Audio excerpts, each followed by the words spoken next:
১৯৭১ সালের ২ December British শাসন থেকে মুক্ত হয় সংযুক্ত আরব আমিরাত। রাষ্ট্র প্রতিষ্ঠাকালীন ৭টি প্রদেশ নিয়ে গঠিত মধ্যপ্রাচ্যের মরুভূমির এই দেশটির সর্বপ্রথম শাসনভার গ্রহণ করেন আমিরাত প্রতিষ্ঠার মহানায়ক, হৃদয়বান ও ন্যায়পরায়ণ শাসক শেখ জায়েদ বিন আল নাহিয়ান।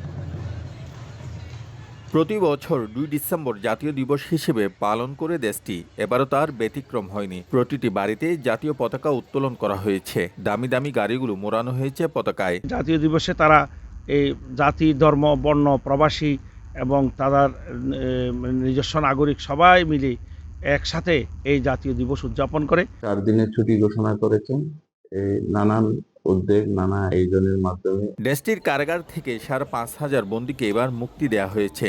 এর মধ্যে বিক্ষোভে আটক ৭৫ জন সহ আরও বেশ কিছু বাংলাদেশি রয়েছেন বলে জানা গেছে। দিবস উপলক্ষে আমিরাতের প্রধান প্রধান শহরগুলোকে মনোরম সাজে সাজানো হয়েছে।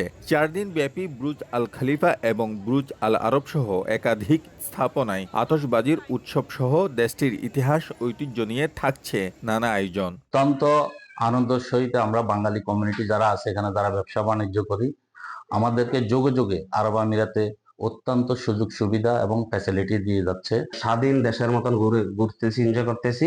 খুব ভালো, আমরা বাঙালিরা এখন স্বাধীনভাবে আছি। ১৯৭১ সালের ডিসেম্বর মাসে বাংলাদেশ এবং সংযুক্ত আরব আমিরাত কাছাকাছি সময়ের মধ্যে বিজয় অর্জন করে। ফলে দুটি দেশের প্রধান রাষ্ট্রীয় দিবসে প্রবাসী বাংলাদেশিদের মাঝে বাড়তি উৎসাহ উদ্দীপনা দেখা দেয়। আমিরাতের জাতীয় দিবস পালনের পাশাপাশি বাংলাদেশের বিজয় দিবস উদযাপনে প্রবাসীদের ব্যাপক আয়োজন রয়েছে এবার। এই দেশটি গড়ার পিছনে প্রবাসী বাংলাদেশিদের যে অবদান রয়েছে তা ইতিহাসের স্বর্ণাক্ষরে লেখা থাকবে। শিবলি আল সাদিক, সময় সংবাদ, সংযুক্ত আরব আমিরাত।